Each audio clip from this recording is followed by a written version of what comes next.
Okay, Assalamualaikum warahmatullahi taala wabarakatuh dan selamat sejahtera.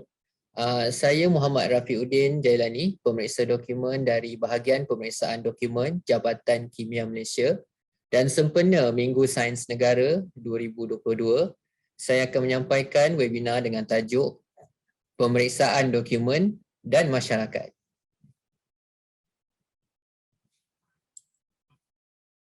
Okey, baiklah, sedikit kandungan untuk webinar pada hari ini. Kita akan mulakan dengan pengenalan. Kita akan berkenalan dengan apa itu pemeriksaan dokumen.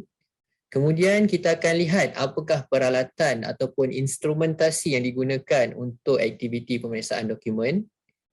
Yang ketiga, kita akan melihat jenis-jenis kes yang berkaitan dengan pemeriksaan dokumen. Yang keempat, saya akan kongsikan juga prosedur untuk penghantaran barang kes bagi mereka yang ingin mendapatkan perkhidmatan pemeriksaan dokumen. Dan yang kelima, saya akan berkongsi sedikit berkaitan dengan kes-kes pemalsuan dokumen dalam masyarakat. Baiklah, sedikit prakata lah. Kita sedia maklum, Kimia Malaysia merupakan salah satu agensi di bawah Kementerian Sains, Teknologi dan Inovasi MOSTI dan telah bertapak lebih daripada 100 tahun di Malaysia. Kimia Malaysia terdapat 14 makmal di seluruh Malaysia termasuk Semenanjung, Sabah dan Sarawak. Dan daripada 14 makmal ini, hanya 3 makmal sahaja yang menawarkan perkhidmatan pemeriksaan dokumen, iaitu di Jabatan Kimia Malaysia Petaling Jaya, Ibu Pejabat, Kimia Kota Kinabalu, Sabah dan juga Kimia Pulau Pinang. Okey, buat masa ini, Kimia Malaysia mempunyai 10 orang pemeriksa dokumen yang telah diwartakan dan berkhidmat untuk seluruh rakyat Malaysia. Baiklah, antara pemegang taruh ataupun pelanggan yang sentiasa menghantar untuk mendapatkan perkhidmatan pemeriksaan dokumen adalah seperti agensi-agensi penguatkuasaan kerajaan seperti PDRM, JPJ, Angkatan Tentera Malaysia dan juga Maritim dan juga lain-lain lah. Selain itu, ada pihak-pihak daripada badan berkanun, daripada syarikat-syarikat swasta, daripada firma guaman, bank-bank komersial juga mendapatkan perkhidmatan kami di bahagian pemeriksaan dokumen. Perkhidmatan kami juga ditawarkan kepada individu persendirian yang ingin mendapatkan perkhidmatan pemeriksaan dokumen. Baiklah, kita akan mulakan dulu dengan pengenalan kepada pemeriksaan dokumen. Sedikit pengenalan mengenai pemeriksaan dokumen. Sebelum tu kita perlu tahulah apa itu dokumen. Okey, apakah itu dokumen? What is document? Document is any material that containing a marks, a symbols or signs that conveys a meaning or a message. Dengan definisi lain, dokumen adalah sesuatu yang bertulis atau bercetak. Okey, sebagai contoh dokumen-dokumen yang ada di sekeliling kita, contoh adalah sijil kelahiran, sijil kematian, geran tanah, kad pengenalan, lesen memandu, wang kertas, semua itu adalah dokumen yang kita gunakan sebagai rekod atau bukti untuk menunjukkan maklumat sesuatu perkara. Okey, kenapa kita katakan dokumen tu penting? Apa itu? Why document is important? Document play an important role in our daily life. Maknanya it's a part of our life. Our daily life memang kita perlukan dokumen. Okay, they feature in our financial, legal, business, social, personal affairs dan sebagainya.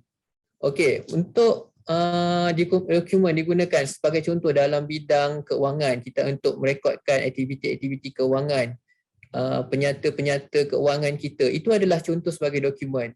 Legal, contohnya bila kita menandatangani dokumen SNP untuk pembelian rumah, urusan perniagaan seperti kita menyediakan invoice atau bill atau voucher dan sebagainya, untuk aktiviti sosial sebagai contoh untuk kita menjemput orang untuk datang ke majlis keramaian ataupun apa-apa majlis, dan juga personal affair, mungkin ada antara kita yang nak bagi surat cinta ke atau apa pun, itu adalah contoh dokumen yang kita gunakanlah.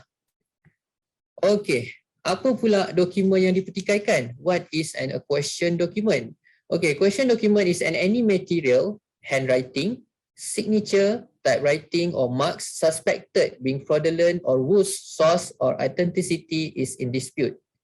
Okey, dengan kata lain, dokumen yang dipertikaikan adalah dokumen yang dipercayai ataupun disyaki ataupun dipersoalkan tidak menggambarkan maklumat yang terkandung dalam dokumen itu.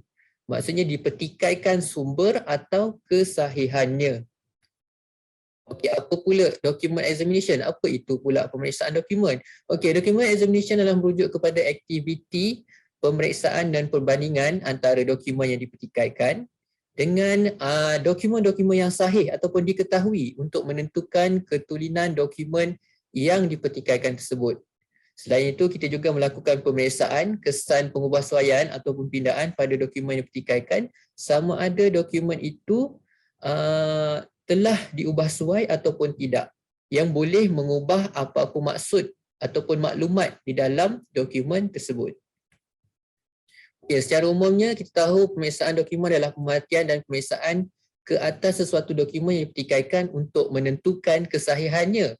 Tapi siapa yang melakukan pemeriksaan dokumen? Semestinya adalah pemeriksa dokumen.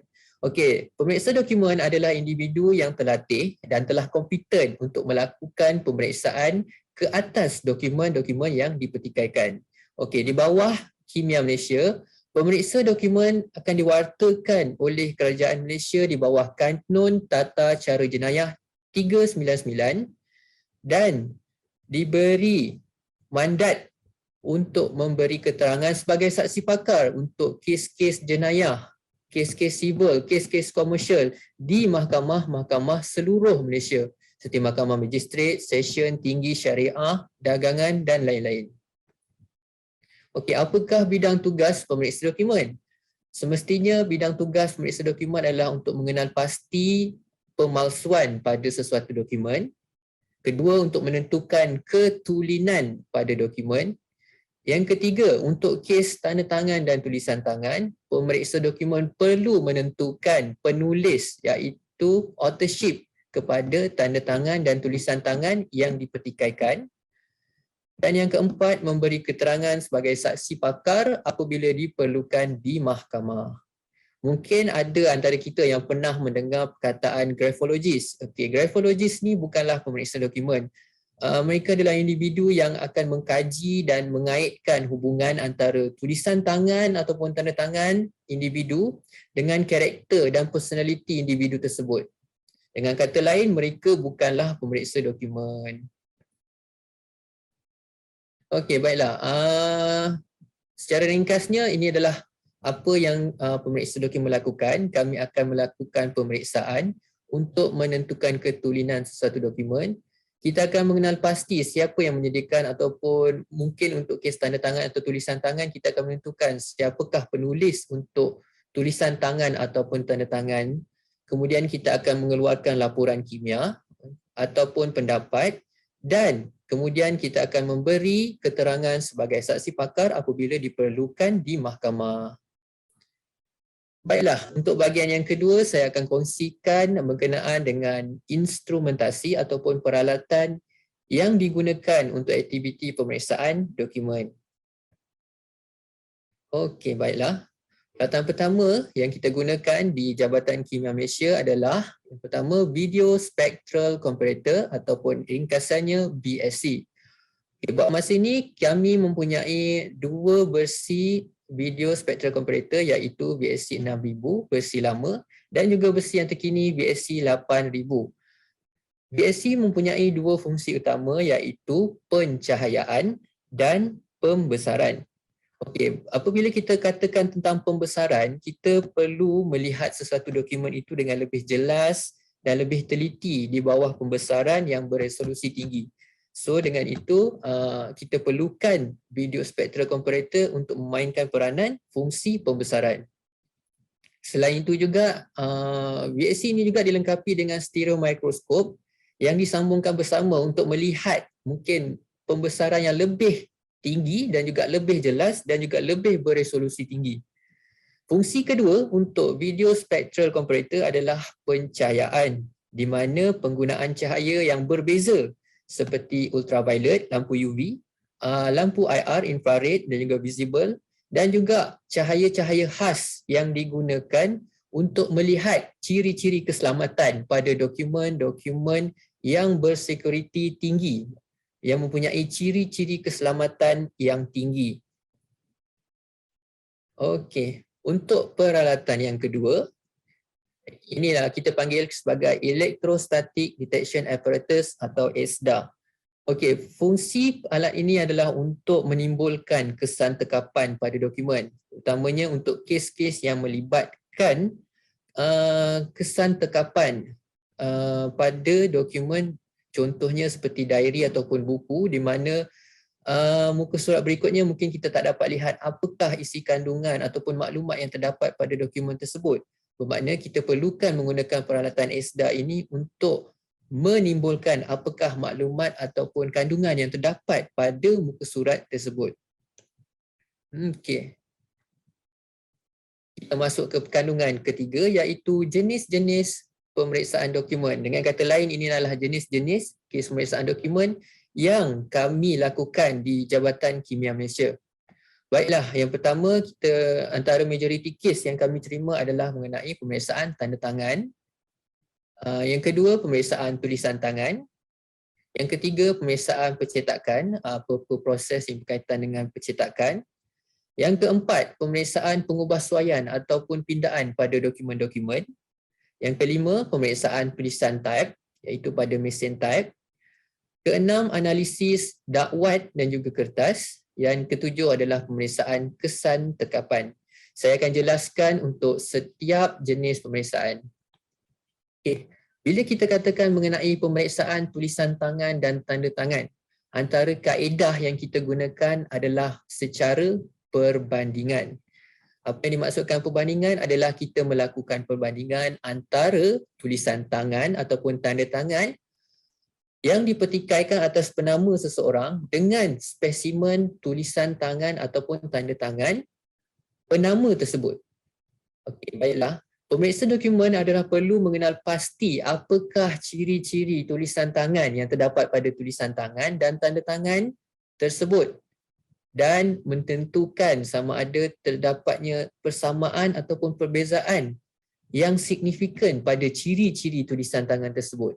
Di sini kita akan dapat secara umumnya terdapat dua ciri-ciri, iaitu style atau class karakteristik dan juga personal or individual karakteristik.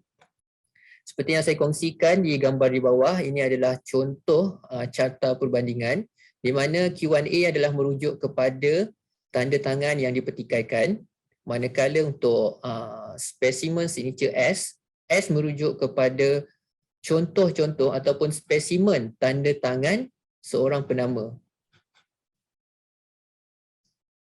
Baik, apa beza kelas karakteristik dan individual karakteristik? Baiklah, style ataupun kelas karakteristik adalah ciri-ciri tulisan tangan yang biasa dalam kumpulan yang sama, iaitu satu model yang dipelajari melalui proses menulis dari kelas kumpulan yang sama. Sebagai contoh, apabila anak-anak kita belajar di sekolah tadika, seperti kita dulu belajar masa zaman sekolah tadika, kita akan belajar bagaimana membentuk huruf dan perkataan, bagaimana kita cara menulis setiap perkataan A, B, C, 1, 2, 3 dan sebagainya. Kita akan membentuk satu kumpulan bagaimana kita menulis huruf ataupun bentuk nombor tersebut. Okey. Kemudian apa itu personal individual karakteristik? Okey. Ciri-ciri tulisan tangan apabila ditulis oleh seseorang akan berbeza dengan bentuk asal yang dipelajari. Dengan kata lain, apabila kita naik ke sekolah rendah, kemudian sekolah menengah, masuk pula ke universiti, kemudian kita start bekerja, kita akan membentuk ciri-ciri tulisan kita yang spesifik, iaitu individu yang membentuk dan ia akan menjadi tabiat yang spesifik kepada diri seseorang tersebut. Sebagai contoh untuk style ataupun kelas karakteristik, kita akan tengok how the movement of the pen, apa pen pressure, alignment, size, line quality dan sebagainya. Dan juga untuk individu karakteristik, sebagai contoh apabila mungkin seorang itu biasa membuat biasa tulis dalam keadaan yang panjang. So apabila dia tulis panjang, dia akan more kepada cursive handwriting. Ataupun bila terengkas, mungkin dia akan short formkan bentuk ataupun huruf tersebut. Itu adalah ciri-ciri unik yang akan terbentuk apabila tabiat menjadi tabiat semula jadi seseorang individu tersebut apabila telah menjadi individual characteristics. Okey, seperti saya nyatakan tadi, akan terdapat, kita akan lakukan kaedah secara perbandingan. Tapi sebelum melakukan perbandingan, apakah pemeriksaan yang kita lakukan pada tanda tangan ataupun tulisan tangan? Okey, seperti saya katakan tadi, perbandingan yang kita lakukan adalah pada ciri-ciri tulisan tangan. Tapi sebelum tu, kita perlu perhatikan dan kita perlu tentukan sama ada ciri-ciri tulisan tangan itu adalah signifikan sama ataupun berbeza. Kemudian adakah ciri-ciri tersebut unik? Kemudian kita akan tentukan juga berdasarkan spesimen-spesimen yang kita terima. Adakah terdapat natural variation? Apa itu natural variation? Saya akan kongsikan selepas ini. Kemudian selepas kita dah dapat tentukan ciri-ciri tulisan tangan, kita akan melakukan perbandingan.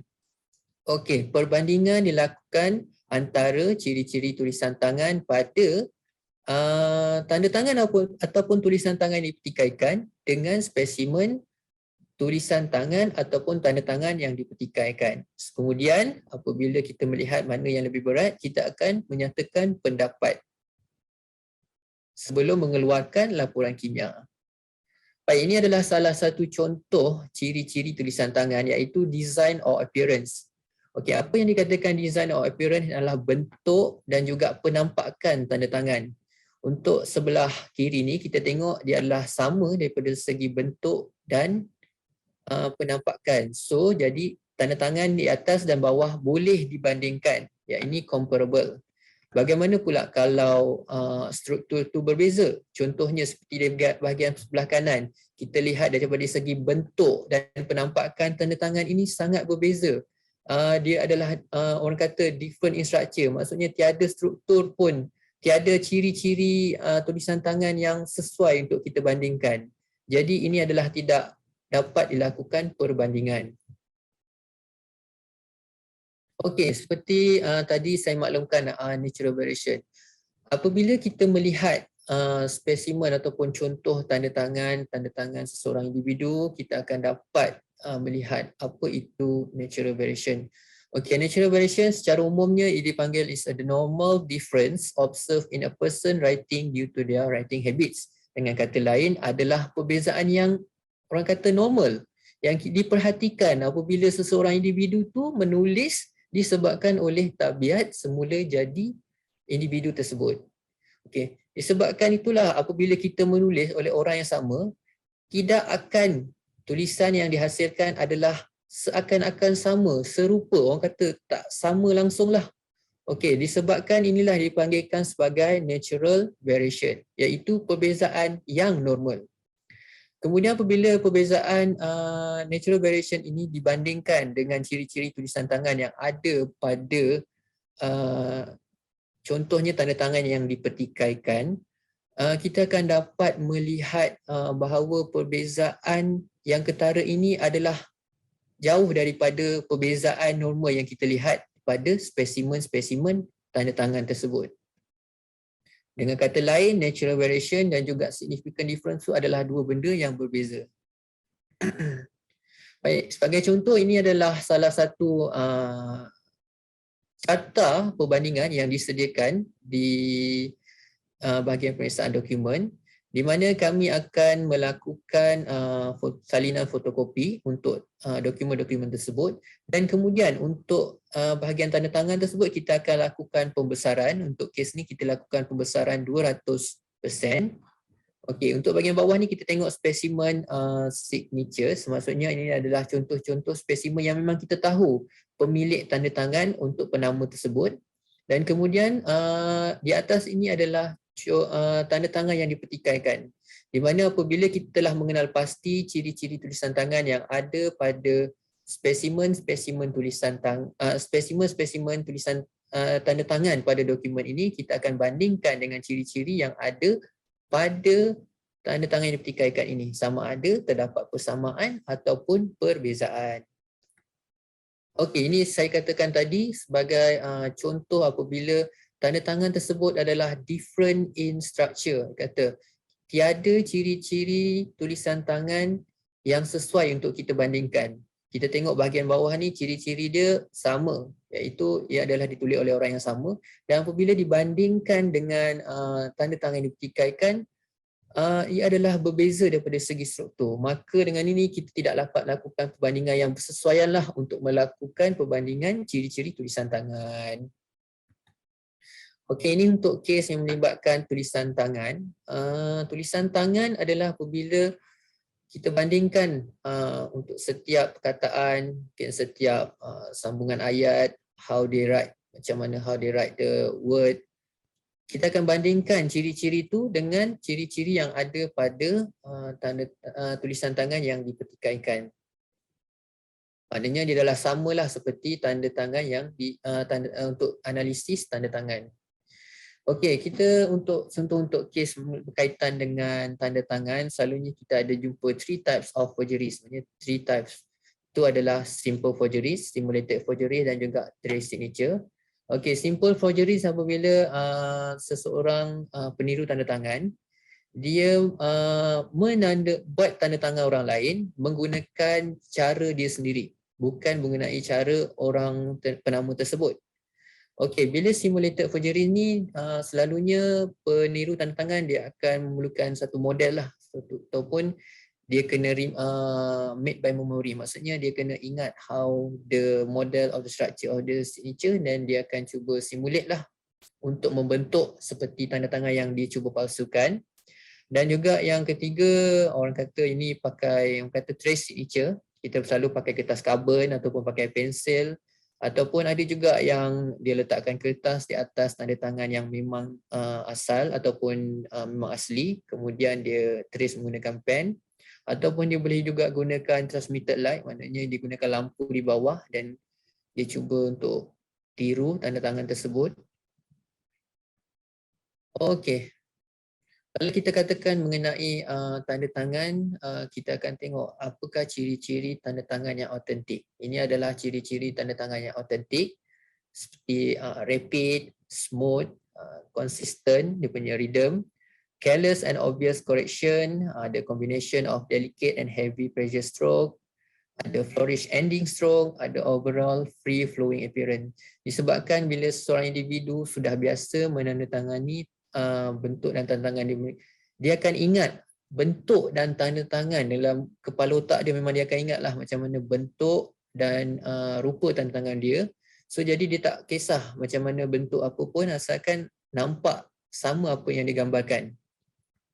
Bagaimana pula dengan ciri-ciri kalau tanda tangan tu dipalsukan? Okey, bila ciri-cirinya adalah seperti lack of individuality, tak ada orang kata individual karakteristik tu lah.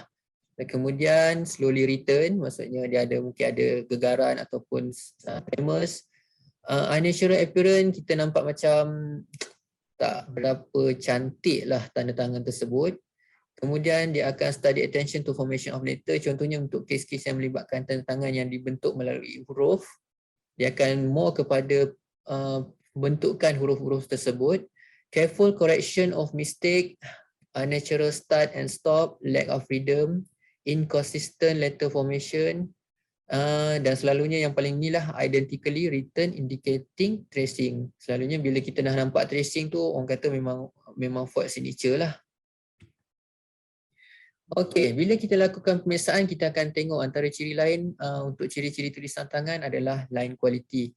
Line quality is the condition of the written line of ink left by the stroke of the writing instrument. Di mana keadaan bila garisan yang ditinggalkan oleh dakwat untuk membentuk stroke disebabkan oleh pen. So apabila seseorang individu menulis dalam slow motion, dia akan hasilkan lebih banyak tremors pada pen stroke ataupun line tersebut. Tapi kalau dia smooth ataupun fluent untuk sign ataupun untuk menulis, dia akan menunjukkan ketulinan untuk pada ciri-ciri tulisan tangan individu tersebut. Okey, sebagai contoh untuk gambar ni, sini saya kongsikan. Ini adalah contoh line quality yang orang kata slowly written. Kita akan nampak ada tremors kat sini. Maksudnya dia tak berapa smooth, tak berapa clear. Maksudnya taklah secantik ataupun smooth. Maksudnya dia tak, orang kata, rata lah berbanding dengan, okey, inilah contoh kalau line quality yang bagus. Kita akan tengok line quality untuk kes macam ni. Ini adalah contoh-contoh spesimen dia dan ini adalah dia punya tanda tangan dipertikaikan. Kita nampak tengok nampaknya memang kualiti line quality dia sangat poor, dan juga kalau bila kita tengok spesimen dia sangat fluent, smooth dan juga cantik. Maksudnya itu adalah good line quality lah. Kemudian kita daripada ciri-ciri tulisan tangan yang lain yang kita boleh tengok pada tanda tangan adalah seperti loops. Macam ni kita akan tengok size dan proportion dia lah. Bila kita tengok size pada tanda tangan yang dipertikaikan, kita tengok size dia kecil. Tapi bila kita tengok spesimen dia, okey, semua tanda loop pada bawah ni besar. So itu menunjukkan perbezaan lah. Itu yang boleh katakan signifikan. Okey, ini dikatakan sequence of stroke. Macam mana tanda tangan itu dibentuk, macam mana sequence pen pada tanda tangan tersebut. Okey, kita tengok spesimen signature tu, okey, dia tulis daripada kiri ke kanan, kemudian pusing naik atas. Manakala daripada tanda tangan yang ditikaikan ni, dia tulis daripada atas ni ke bawah, and then ke kanan, kemudian naik balik. So kat sini kita nampak dia punya sequence of stroke tu dah lain. So selalu kes macam ni kita boleh katakan ialah menunjukkan signifikan lah dalam pada sequence of stroke tu, menunjukkan significant indifferences lah. Okey, ini contoh untuk tanda tangan yang kata trace signature. Bila kita dapat perhatikan di bawah pencahayaan ni lah, ini kita gunakan pencahayaan di bawah video spectral comparator, kita akan nampak dua ink yang berbeza. Okay. Maknanya satu ink yang warna putih ni kita panggil dia fluorescent ink, maksudnya dia bercahaya, dan juga itu menunjukkan dia ditulis oleh dua dakwat yang berbeza. Mungkin digunakan pensil ataupun mungkin pen hitam lain ataupun kita tak pasti, tapi yang menunjukkan ini adalah trace signature. Okay, ini kalau trace signature dia gunakan pensil, kita akan nampak mungkin secara mata kasarnya kita boleh nampak lah kesan pensil tu. Ini yang diambil pembesaran menggunakan video spectral comparator. Okey, untuk teknik lain yang mungkin kita gunakan untuk video spectral comparator adalah apabila kita menggunakan overlapping teknik. Contohnya apabila kita menerima kes yang berkaitan dengan tanda tangan tersebut adalah salinan fotokopi, dan apabila dilihat dengan lebih jelas ia adalah dihasilkan melalui cut and paste daripada spesimen. Maksudnya adalah daripada banyak-banyak spesimen itu dihasilkan untuk menghasilkan satu dokumen tanda tangan fotokopi menggunakan salinan daripada spesimen tanda tangan. Dengan itu kita boleh katakan yang the question signature are from the specimen from the similar in design and appearance daripada bentuk ni lah. Maksudnya dia dihasilkan kemungkinan daripada spesimen. Okey, ini in case kalau tanda tangan tersebut mungkin ada kesan chop. Bagi contoh tanda tangan ni berwarna biru, kemudian chop ni pun warna biru. Okey, apa yang kita tahu kalau dia macam ni, kita selalu punya dokumen akan pastilah mungkin dia akan gunakan dakwat yang berbeza. Selalunya dakwat rubber stamp ni akan selalunya memang berbezalah dengan pen-pen komersial yang biasa digunakan. So di bawah fungsi spotlight iaitu bawah video spectral comparator, kita boleh enhance kan, maksudnya kita padamkan kesan chop, kesanteraan chop ni untuk kita lihat struktur tanda tangan tu dengan lebih jelas. Maksudnya kita boleh tengoklah macam mana how dia, macam tadi kita tengok sequence dia macam mana dia bentukkan tanda tangan ni, so lebih jelas lah. Okey, yang kedua kita akan tengok pula apa itu pemeriksaan pengubahsuaian ataupun pada pindaan pada dokumen. Selalunya terdapat 3 jenis pengubahsuaian, iaitu pemadaman, erasure, penambahan, addition, dan juga obliterasi, obliteration. Ini salah seorang pemeriksa dokumen kami yang melakukan pemeriksaan dokumen menggunakan video spectral comparator. Okey, ini adalah contoh pemadaman. Mungkin kita tengok kat sini, ini adalah check RHB bank, di mana di bahagian atas ni kita tengok macam ada sesuatu. Kemudian menggunakan fungsi pencahayaan video spectral comparator, kita akan dapat melihat apakah maklumat asal yang ada pada check tersebut. Sebagai contoh 1808-08061 ni adalah maklumat yang baru ditambah. Tapi di bahagian atas tu sebenarnya ada satu nombor lain, iaitu 18-14138. Maksudnya ini adalah nombor lain dan kemudian dipadamkan dan ditambah nombor yang baru secara cetakan. Okey, ini contoh selain contoh penambahan. Macam ni dia tulis jumlah 1000. Tapi kita tengok dekat belah kanan ni, okey, bawah pencahayaan ni rupanya 1200 ni, 200 tu adalah tambahan. Mana kita tengok terdapat 2 dakwat berbeza yang mungkin sama warna digunakan, menunjukkan terdapat pengubahsuaian pada nombor ni lah, maknanya 1000 sahaja tapi ditambah 200 untuk menjadikan total jumlah dia 1200. Okey, ini kesan obliterasi apabila digunakan orang kata cecair liquid paper. Kita tengok rupanya dekat belakang liquid paper tu ada maklumat asal dia. Kemudian ditutup dengan pen. Itu adalah contoh obliterasi. Okey, ini selalu kes-kes yang melibatkan pengubahsuaian dokumen kita boleh tengok pada ni lah. Orang kata sijil cuti sakit. Okey, sebagai contoh sijil cuti sakit ni sebenarnya dia dapat cuti rehat, doktor bagi dia cuti sakit selama 2 hari. Tapi dia tukar pula jadi 3. Kemudian kita tengok tarikh ni, dia cuti sampai 7 hari bulan je. So dia tukar kepada 8. Macam mana kita boleh tengok? Bila kita tengok ada dakwat lain yang digunakan untuk menambah pada pembukaan kat sini. Di mana 2 ni dibentukkan 3 dan kemudian 2 ni dipotong untuk jadikan macam kataan 3. Kemudian 7 ni ditutup dengan jadi 8.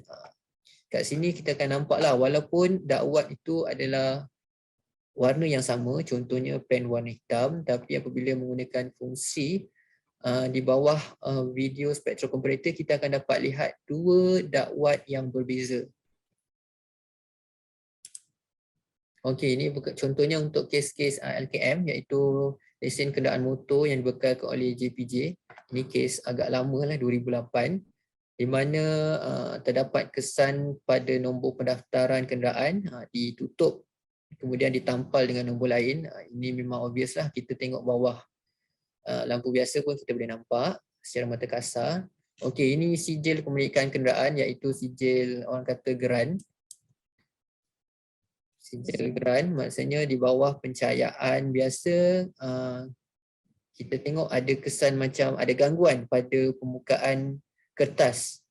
Dan apabila kita tengok di bawah fluorescent kata bawah video spectral comparator, kita akan dapat tengok maklumat asal yang ada pada gangguan tersebut. Yang macam ni adalah 2. Okey, selain tu kita tengok juga pengubahsuaian pada check bank. Selalunya kita akan tengok selalu pengubahsuaian akan dibuat pada bahagian-bahagian di bawah side lighting lah. Orang kata side lighting ni lampu yang kita lihat daripada lampu kanan ataupun kiri. Di bawah fungsi video spectral comparator, kita akan dapat lihat gangguan pada permukaan kertas. Sebagai contoh, untuk check bank ni, nombor siri pada bahagian bawah check telah diganggu untuk menyukarkanlah untuk dibaca, ataupun kemudian dia akan tutup dengan nombor lain ataupun sebagainya. Okey, ini di belakang check apabila obliterasi, maksudnya maklumat asal dia liquid ataupun dia tutup dengan cecair liquid paper. Kemudian ditulis maklumat baru. Mungkin untuk dapatkan bacaan yang lebih clear, kita boleh gunakan video spectrum comparator dan mungkin kita boleh dapatlah apa maklumat-maklumat yang dia tutup tu. Macam ni start kita tengok, ni adalah nombor akaun. Dan kemudian kita dapat lihat nombor akaun asal yang ditulis sebenarnya di atas cek tersebut sebelum ditutup. Dan juga nombor telefon dan nama syarikat dan penama jugalah. Okey, baiklah. Untuk yang ketiga kita akan tengok analisis pemeriksaan tulisan type. Okey, untuk tulisan type ni selalunya kita akan lakukan juga perbandingan. Kita akan lakukan perbandingan antara dokumen yang mengandungi tulisan type dan juga spesimen-spesimen yang dihasilkan daripada mesin type yang disyaki ataupun kita ketahuilah antara ciri perbandingan yang orang kata tadi macam tulisan tangan dan juga tanda tangan, kita tengok pada ciri-ciri tulisan tangan. Tapi kalau dengan tulisan type ni ada juga ciri-ciri yang kita boleh bandingkan.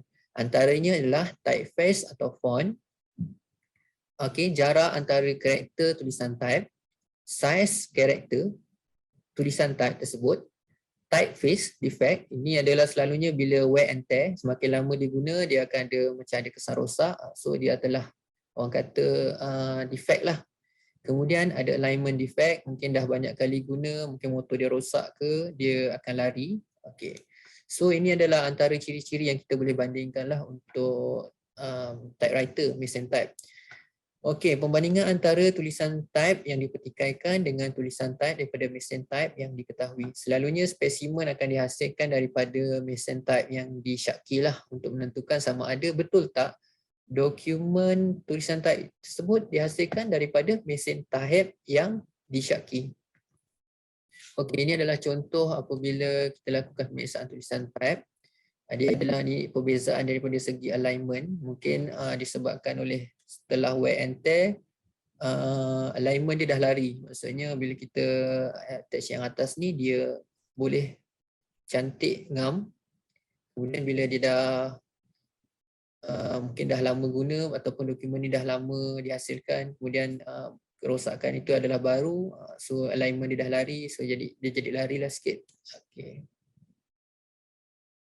Okey, kemudian kita akan lihat juga pada pemeriksaan percetakan. Okey, pemeriksaan cetakan ni adalah luas, sangat luas. So banyak kes yang melibatkan pemeriksaan proses percetakan yang datang selain daripada kes melibatkan tanda tangan.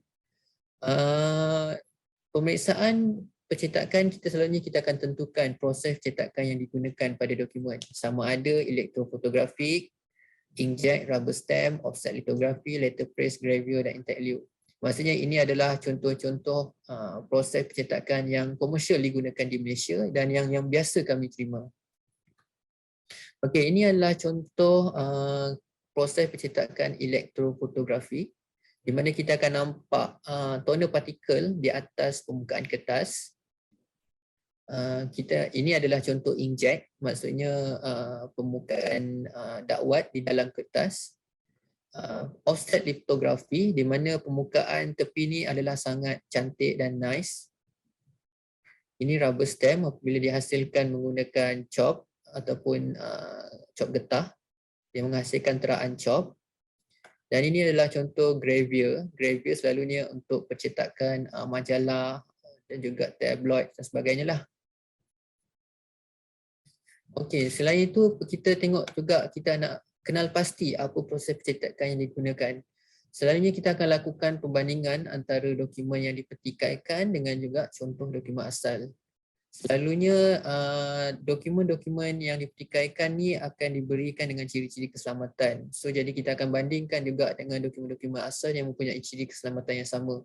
Contoh-contoh ciri keselamatan yang ada adalah seperti fluorescent fibers, image, watermark, rainbow printing, security thread, hologram.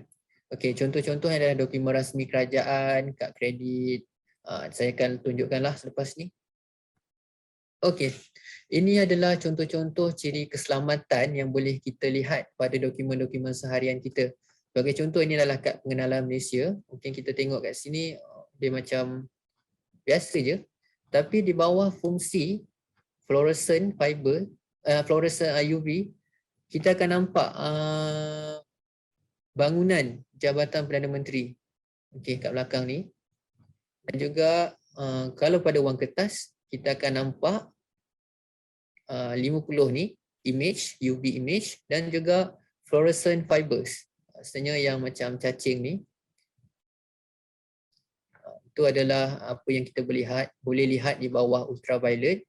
Okey, hologram maksudnya apa yang kita boleh lihat di bawah fungsi optical variable device, di mana pencahayaan khas digunakan untuk melihat perubahan corak ataupun warna lampu pada dokumen. Kemudian kita boleh tengok watermark, iaitu gambar Seri Paduka Baginda Yang Ketuan Agong yang pertama pada permukaan wang kertas. Selalunya pada not kertas sahaja, yang itu nilai besar seperti RM10, RM20, RM50 dan RM100. Watermark sebenarnya bukanlah dihasilkan secara cetakan, tapi dihasilkan semasa proses pembuatan kertas itu sendiri.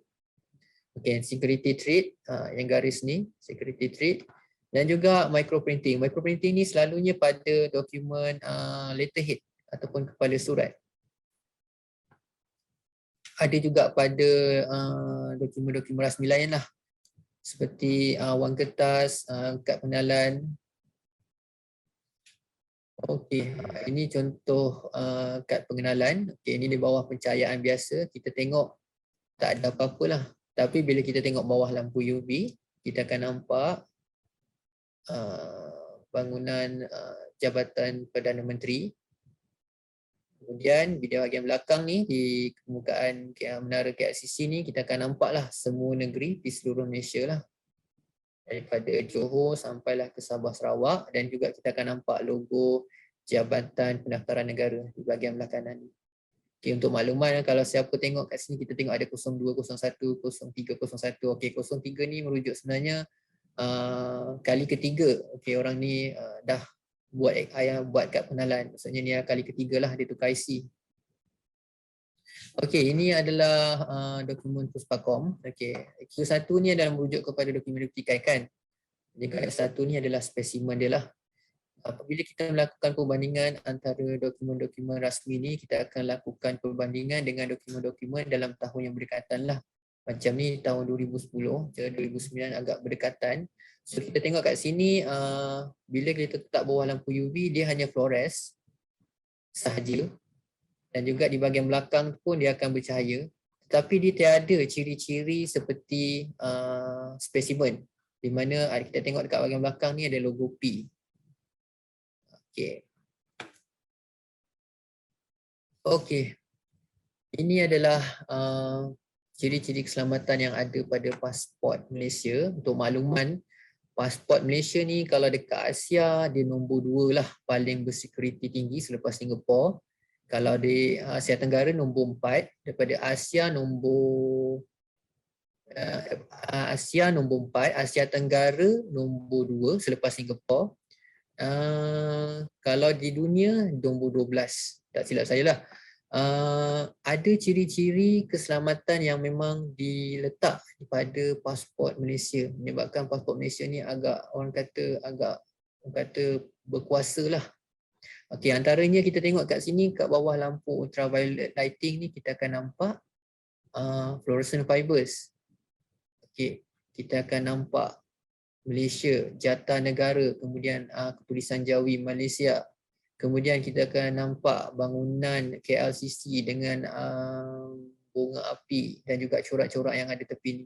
Dan juga yang ni kita panggilkan UV thread, maksudnya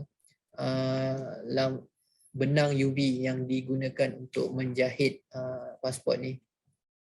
Okey, pada maklumat bahagian dokumen kita tengok ada logo kepala harimau dan juga bunga raya, dan bila kita tengok kat sini kita tengok ada security thread, fluorescent fiber kat sini. Itu ciri-ciri yang ada pada kita punya pasport. Okey, untuk wang kertas selalunya note besar lah. Dia akan letakkan ciri-ciri keselamatan seperti fluorescent fibers dan juga UV thread, dan juga inilah UV image. Okey. Untuk logo, untuk duit wang RM20, not RM20, kita akan tengok ada logo 20 dan juga penyu dan juga fluorescent fibers yang ada kat sini. Okey, ini untuk kita punya lesen memandu. Di bawah penjayaan khas, yang dikatakan penjayaan khas tu adalah yang dikatakan OVD viewer, optical variable device. Optical variable device ni untuk kita lihat perubahan ataupun perubahan corak ataupun warna pada sesuatu dokumen. Seperti ini kita dapat tengoklah adanya jantar Malaysia, ada bendera Malaysia, ada logo JPJ kat bawah ni. So ini adalah ciri-ciri keselamatan yang diletak oleh pihak JPJ pada lesen memandu Malaysia. Okey, ni kalau kita tengok bawah OVD tadi, okey kita nampak inilah JPJ punya logo ni.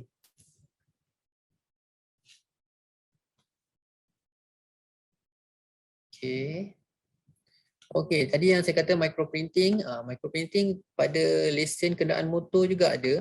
Okey, macam kat sini kita tengok dekat LKM, kita boleh tengok fine quality printing, iaitu perkataan JPJ Malaysia. JPJ Malaysia. Kemudian pada bahagian LKM juga, sebelah kiri ni kita boleh tengoklah kat sini tulis JPJ LKM.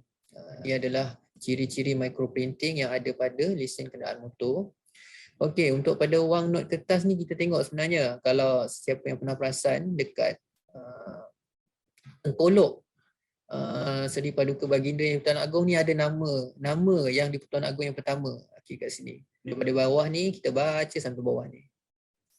Itu adalah nama dia lah, maksudnya bila ini adalah microprinting yang sangat ni apabila dilakukan pemalsuan memang agak sukarlah untuk melakukan pemalsuan pada microprinting ni.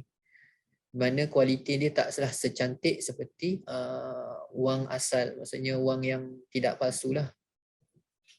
Okey, siapa yang pernah mempunyai lesen memandu yang lama mungkin pernah tengoklah logo Malaysia ni dekat atas gambar sebelah kiri.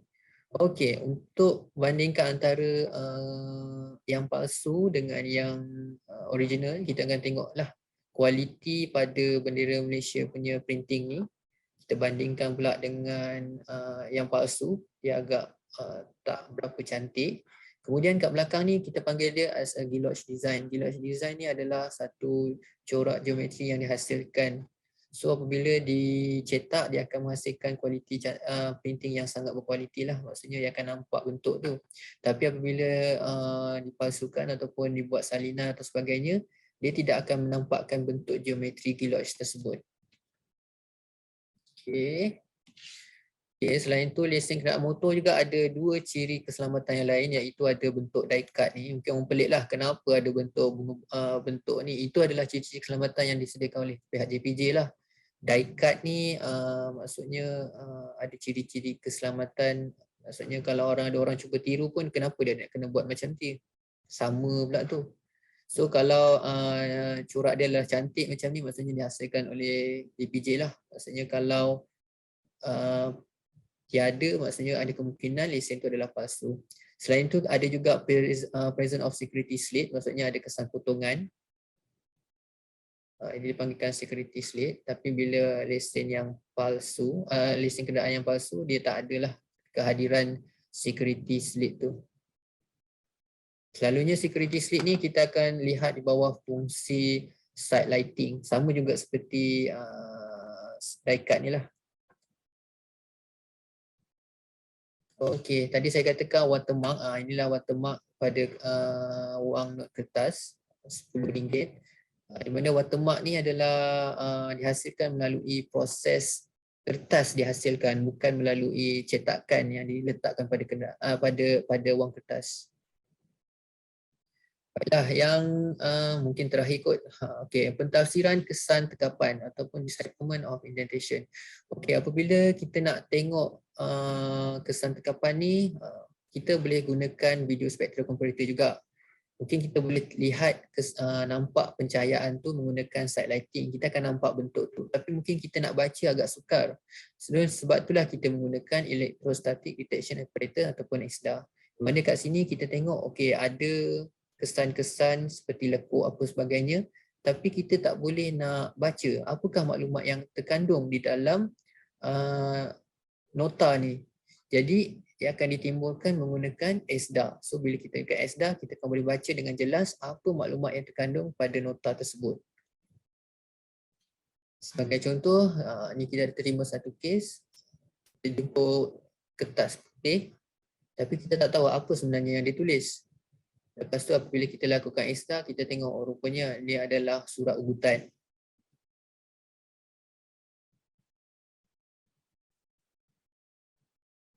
Okey. Ini adalah mungkin terakhir, analisis dakwat dan kertas. Okey, analisis dakwat dan kertas ni akan ada dua kaedah yang digunakan, iaitu satu non-destruktif dan ataupun destruktif. Selalunya pihak kami akan prefer to non-destructive method, maksudnya tidak memusnahkan bahan bukti. Non-destruktif selalunya kita gunakan video spectral comparator, seperti yang kita gunakan analisis menggunakan fluorescent spotlight, di mana kita nak tengok adakah terdapat perbezaan dakwat, dan juga raman spectral comparator. Raman spectral comparator ni kita boleh baca apakah kandungan spektral yang ada pada kandungan dakwat tersebut. Dan cara lain adalah secara destruktif, iaitu memusnahkan, yang kita menggunakan thin layer chromatography, di mana dakwat tersebut kita terpaksa cairkan dan kemudian kita buat kromatografi. Okey. Okey, ini adalah contoh bila kita menggunakan video spectral comparator, kita gunakan pencahayaan spot fluorescent. Kita akan nampak tengok rupanya nilai yang letakkan situ adalah $15, tapi 3 dan 7 tu adalah yang ditambah. Dia menggunakan pen biru yang sama warna, tapi merupakan dua pen yang berbeza. So, itu adalah perbezaan yang selalunya kita nampaklah melalui kes pengubahsuaian. Okey, ini kalau kita ditutup dengan dicuba padam menggunakan pen, kita boleh tengok apa yang ditulis di bawah kesan padaman tu. Selalu dipenting padamkan, ingat kita tak boleh nampak, tapi sebenarnya bila kita lalukan di bawah spotlight, kita akan nampaklah apa maklumat yang terkandung yang cuba dipadamkan tu. Okey, ini bawah sama juga, bawah spotlight kita akan nampak rupanya ada menggunakan pen hitam, rupanya dia tukarlah 90 dan juga 90 ni. Maksudnya TY dan juga kosong kat sini dia gunakan dakwat yang berbeza berbanding dengan entry asal. Kita lihat bawah spot fluorescent. Okey, ini adalah sesuatu yang saya ingin kongsikanlah kepada sesiapa peserta webinar ni yang mungkin nak hantar kes berkaitan dengan pemeriksaan dokumen, mungkin nak dapatkan perkhidmatan pemeriksaan dokumen, mungkin ada kes-kes di mahkamah ataupun penyiasatan dalaman ke ataupun apa, untuk buat siasatan untuk mengesahkan sama ada dokumen yang dipertikaikan tu betul ke tidak.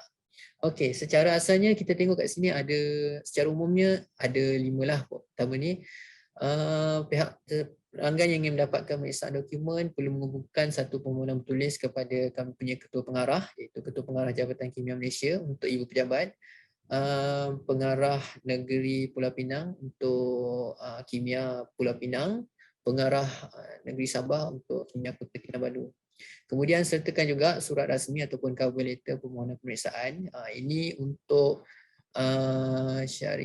agensi-agensi kerajaan selain daripada pihak polis, badan berkanun, pihak universiti ataupun firma guaman, ataupun di mana yang mempunyai organisasi boleh menghantar kepada kami menggunakan kepala surat organisasi masing-masing.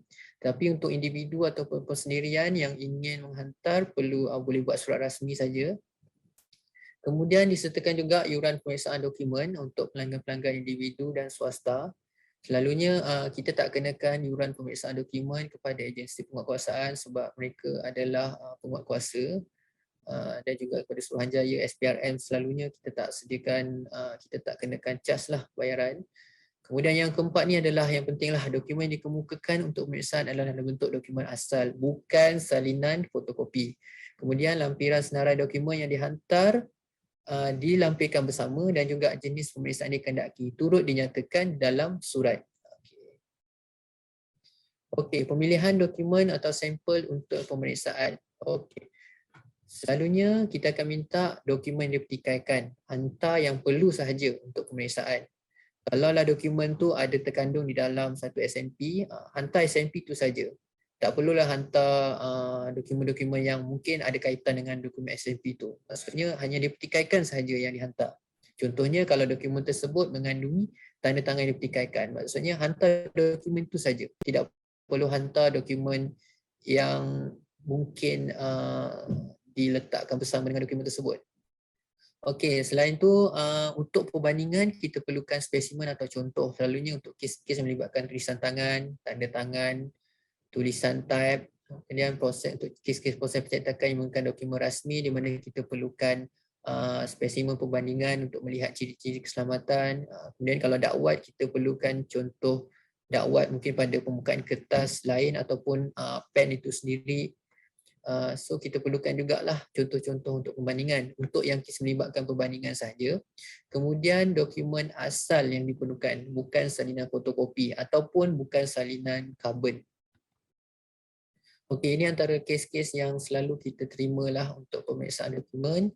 Selalunya kes melibatkan, selalu kebanyakan adalah kes melibatkan tanda tangan dan juga tulisan tangan lah. Selalu macam cek ni tulisan tangan dan tanda tangan, jual beli ni tanda tangan, random transfer tanda tangan, perjanjian pinjaman berkaitan dengan wasiat tanda tangan, diary tulisan tangan, nota bunuh diri, nota bunuh diri selalunya tulisan tangan. Okey, invoice receipt, lesen memandu kenderaan motor ni pengubahsuaian dan ataupun proses pencetakan. Permohonan insurans ni tulisan tangan. Ini adalah contoh-contoh kes yang dokumen yang pernah kami terima lah untuk pemeriksaan. Okey, untuk saya disebabkan kes yang selalu kami terima adalah tanda tangan dan tulisan tangan. Kat sini saya titik beratkan untuk tulisan tangan dan tanda tangan, di mana untuk kes melibatkan analisis kedua-dua ni kita perlukan dua set of specimen ataupun standard. Pertama kita perlukan collected contemporary specimen dan juga requested specimen. Okey. Okey, apa tu collected contemporary specimen? Collected contemporary specimen adalah spesimen-spesimen yang ditulis pada tahun yang sama atau dalam tempoh 1 tahun sebelum atau selepas merujuk kepada tarikh pada dokumen yang dipertikaikan. Sebagai contoh, kita tengok jika tanda tangan yang dipertikaikan tu ditulis pada tahun, dipertikaikan tu ditulis pada tahun 1990, merujuk pada tarikh dokumen yang dipertikaikan tu. Kemudian spesimen yang sesuai bagi tujuan perbandingan adalah tanda tangan yang ditulis pada tahun sekitar tahun 1989 sebelum, 1990 semasa dan juga 1991 setahun selepas. So, sembarang apa-apa dokumen semasa aktiviti tugasan harian untuk penama tersebut boleh dijadikan sebagai spesimen tanda tangan untuk dijadikan perbandingan. Okay. Mungkin ada pelanggan yang mungkin agak sukar untuk mendapatkan contoh-contoh tanda tangan. Tak apa, hantar je. Mana yang ada, hantar je. Maknanya mungkin beza 2 atau 3 tahun sebelum ataupun beza 5 tahun selepas. Tak kisah, hantar je apa yang mereka ada untuk kita tengok apakah ciri-ciri tulisan tangan yang ada pada tanda tangan ataupun tulisan tangan seseorang individu tersebut. Okey, kedua kita tengok apa tu requested specimen. Requested specimen adalah spesimen yang ditulis atau ditandatangani oleh mungkin kalau untuk kes siasatan kita akan ada suspek ataupun untuk nama yang buat pengadu dia akan sign jugalah di hadapan pegawai penyiasat ataupun saksi selepas kejadian. Spesimen tersebut selalunya akanlah pada tahun yang sama ataupun pada tahun yang terkinilah selepas kejadian berlaku. Okey, untuk spesimen tulisan tangan, ini agak berat sikitlah untuk spesimen tulisan tangan. Selalunya untuk collected contemporary kita tak akan nampak karakter ataupun huruf yang sama untuk kita bandingkan. Disebabkan oleh keadaan mungkin keadaan orang tu yang jarang menulis perkataan yang panjang-panjang. So kita sarankan untuk sediakan requested specimen menggunakan perkataan atau ayat yang sama, iaitu ayat atau perkataan yang sama dengan tulisan tangan yang dipertikaikan. Dan juga kita tengok kalau dia tulis apakah alat ataupun instrument of writing yang digunakan untuk menulis perkataan tersebut. Mungkin ditulis gunakan marker ataupun dia gunakan ball pen ataupun pen dakwat basah. Okay, kita boleh gunakan, kita akan minta dia untuk tulis menggunakan peralatan yang sama. Kemudian jenis huruf, iaitu huruf kecil atau besar. Mungkin ayat yang digunakan itu adalah terdiri daripada semua huruf besar. Sebaik-baiknya guna juga huruf yang sama, iaitu huruf besar. Okey, ini contoh untuk handwriting. Bila kita tengok kat sini, okey, approve for direct nego. Okey, kat sini kita tengok ada perkataan approve for direct nego. So, sebaik-baik spesimen yang disediakan adalah untuk requested spesimen adalah perkataan yang samalah, approve for direct nego. Okey. Okey, ni yang penting lah. Kita tengok kenapa requested spesimen tulisan tangan ni. Kalau boleh, apa tulisan tangan yang dipertikaikan tu tidak ditunjukkan kepada orang yang menulis tu. Maksudnya semasa proses pengambilan spesimen, kalau boleh jangan tunjuk tulisan tangan yang dipertikaikan tu kepada suspek ke ataupun pengadu tersebut. Sebab kita tak tahu ada kemungkinan tak dicuba untuk ubah gaya penulisan dia pada spesimen yang nak diambil tu.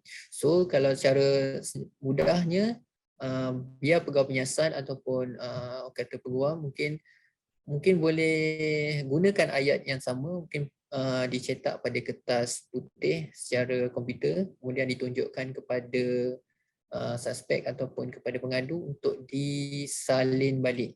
Maksudnya menggunakan pen yang samalah seperti yang dipertikaikan, tapi tidak ditunjukkan keadaan tulisan tangan yang dipertikaikan tersebut pada pengadu ataupun suspek tersebut.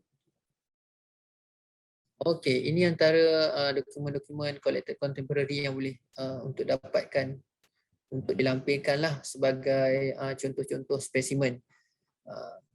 Kita boleh gunakan diary kalau untuk kes melibatkan tulisan tangan, pasport untuk kes tanda tangan, timesheet ni untuk kes tulisan tangan, agreement, tanda tangan, tax return, tanda tangan, apa-apa yang berkaitan kita boleh lampirkanlah sebagai collected contemporary. Okey, ini mengikut jenis pemeriksaan sebab tadi saya secara detailnya saya ceritakan mengenai tulisan tangan dan juga tanda tangan. Tapi bagaimana pula kalau kes-kes yang melibatkan kes-kes lain seperti tulisan type? Okey, proses percetakan, dakwat, pengesanan pindaan, pengenalpastian proses percetakan, pentafsiran kesan tetapan. Untuk kes melibatkan tulisan type, kita perlukan spesimen iaitu untuk tujuan pembandingan daripada mesin type yang disyaki. Dan juga untuk proses percetakan iaitu dokumen rasmi, kita perlukan spesimen bagi dokumen rasmi yang sama diperlukan semasa tahun semasa.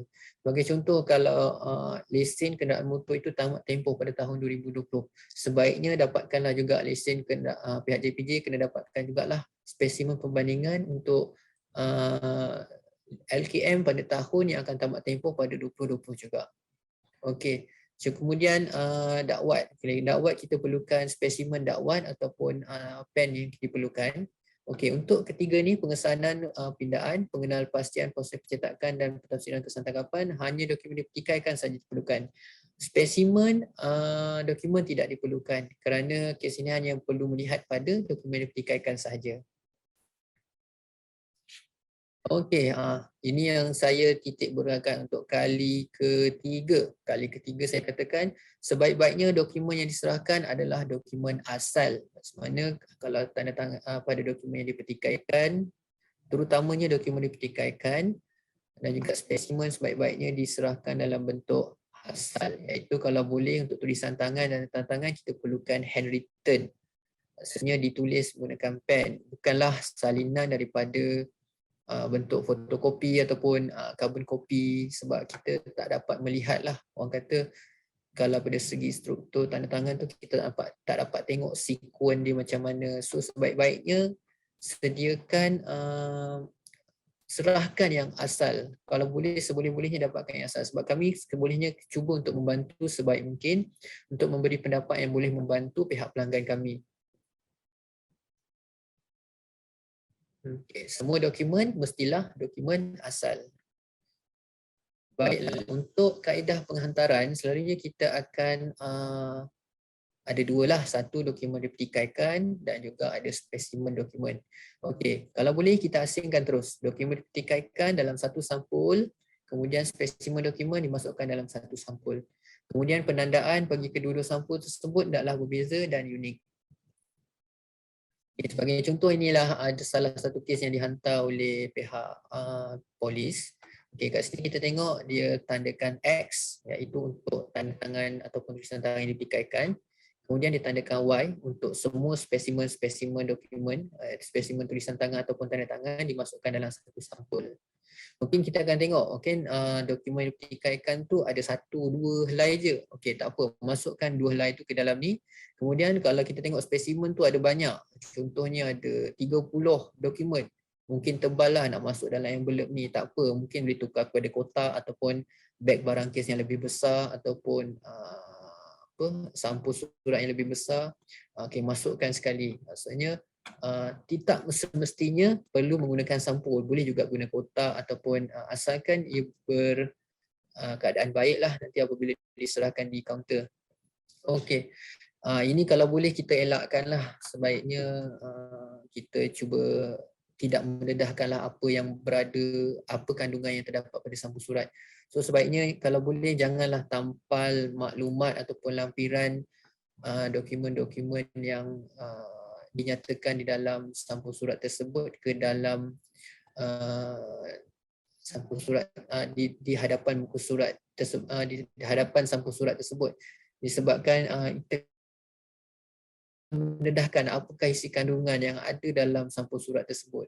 So sebaik-baiknya kalau boleh elakkanlah. Kalau nyatakan, just nyatakan seperti sebelum ni X dan Y saja.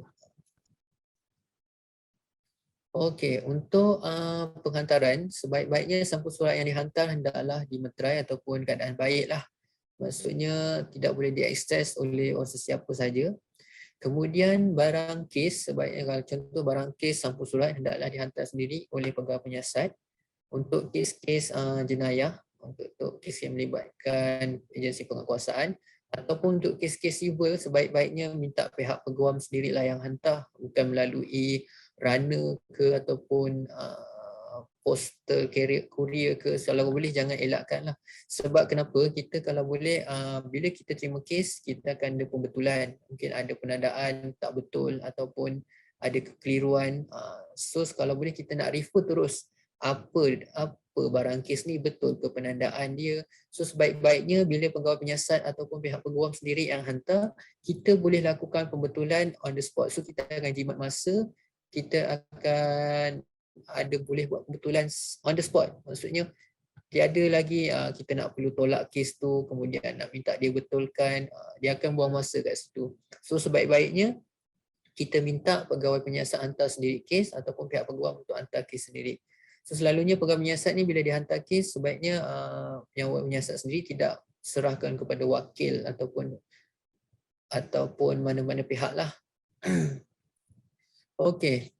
Selain tu, setiap dokumen yang dihantar hendaklah ditanda dengan tandaan yang unik. Macam tadi kita tengok Q1, ada S1, S2, S3. Itu adalah tandaan dokumen lah. Kemudian setiap sampel juga hendaklah ditandakan dengan tandaan yang unik. Di mana sampelnya merujuk kepada, contohnya bila tulisan tangan atau tanda tangan, ia adalah merujuk kepada sampel tulisan tangan dan tanda tangan tersebut. Okey. Selain itu, permohonan hendaklah disertakan dengan surat rasmi menyatakan senarai setiap dokumen yang dihantar. Seperti senarai yang disediakan tadi, yang ditampal pada lampiran sampul surat tadi, kalau boleh dilampirkan di dalam surat.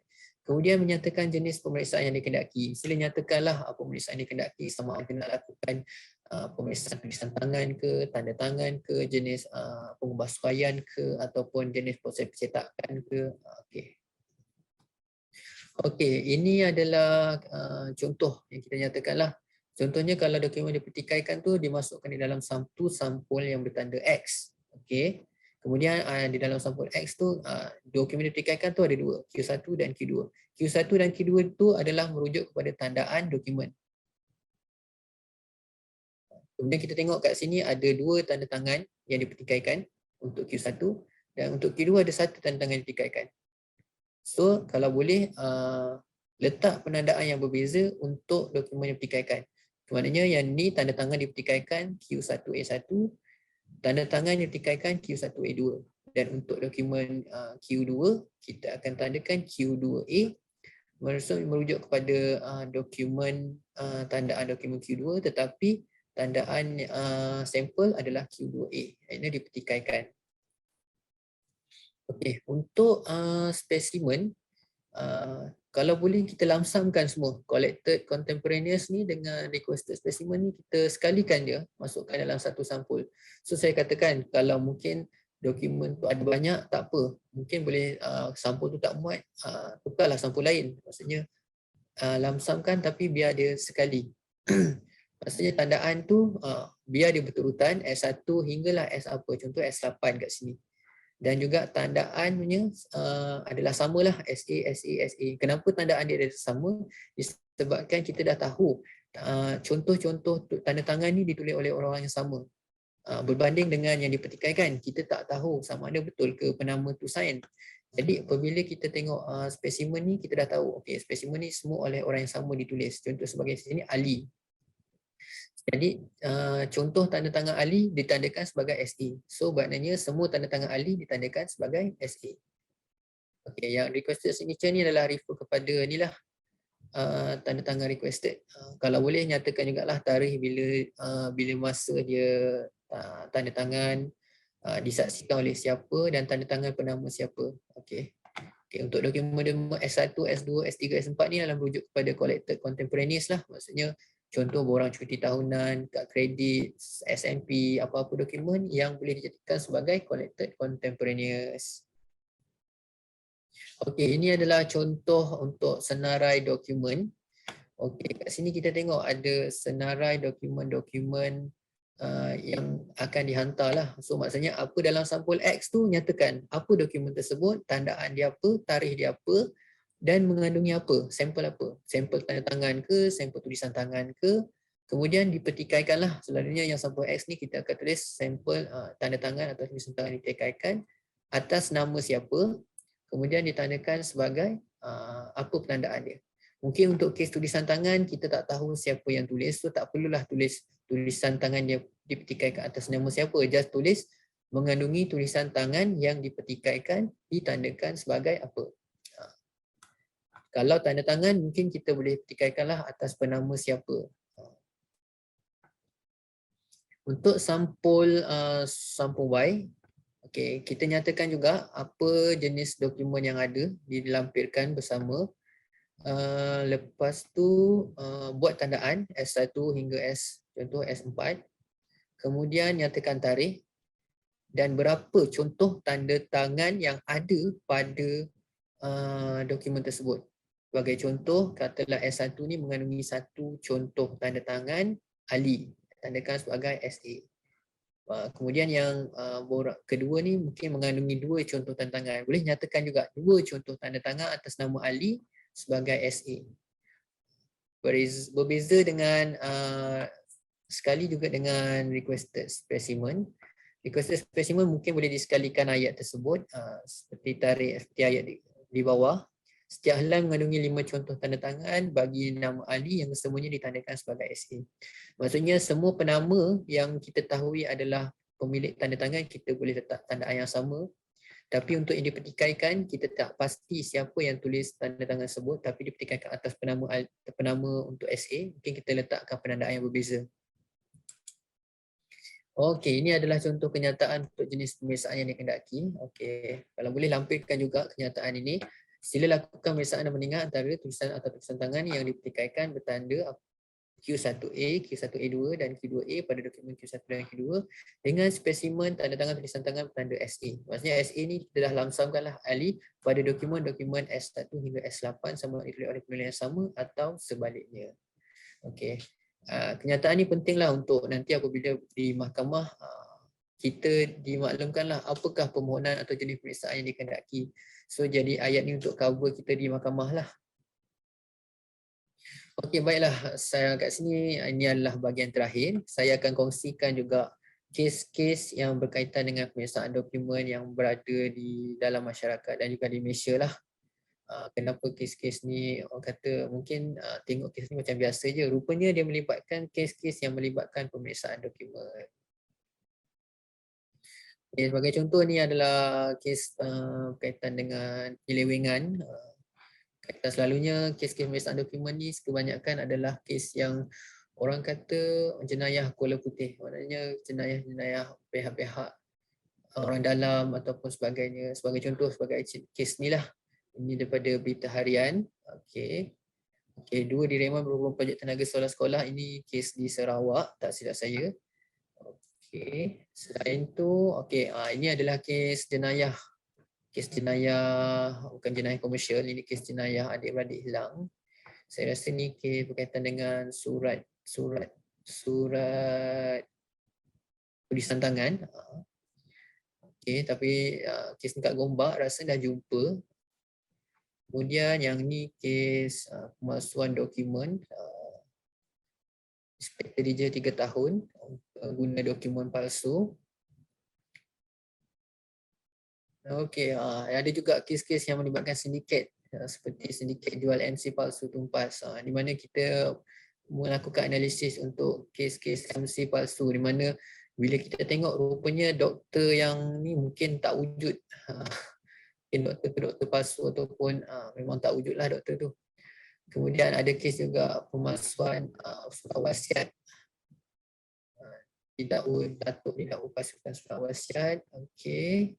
Okey, ini antara kes yang mungkin lebih daripada 1 juta. Kes ni melibatkan eksekutif akaun Yayasan Nurul Yakin. Ini kes baru lagi. Okey, itu sajalah. Okey, untuk hubungi untuk pihak sesiapa saja untuk mendapatkan perkhidmatan pemeriksaan dokumen, bolehlah merujuk pada 3 makmal yang berada, iaitu di bahagian pemeriksaan dokumen Ibu Pejabat, Pusat Rujukan Pemeriksaan Dokumen Wilayah Utara Pulau Pinang, Kimia Pulau Pinang, Pusat Rujukan Pemeriksaan Dokumen Sabah, Negeri Kimia Sabah, dan pihak kami sedialah untuk memberikan sebarang consultation ataupun bantuan ataupun khidmat nasihat untuk sebarang kes yang melibatkan perkhidmatan pemeriksaan dokumen. Okey, baiklah, terima kasih. Itu sahaja untuk webinar saya pada hari ini. Dan jika ada sebarang soalan ataupun pertanyaan, maklum balas ataupun sebagainya, bolehlah berhubung dengan saya melalui email yang saya nyatakan di sini. Dan bawah itu adalah nombor kontak saya lah. Okay. Itu sahaja untuk pada hari ini dan saya akhiri dengan wabillahi taufiq wal hidayah. Wassalamualaikum warahmatullahi taala wabarakatuh. Sekian, terima kasih.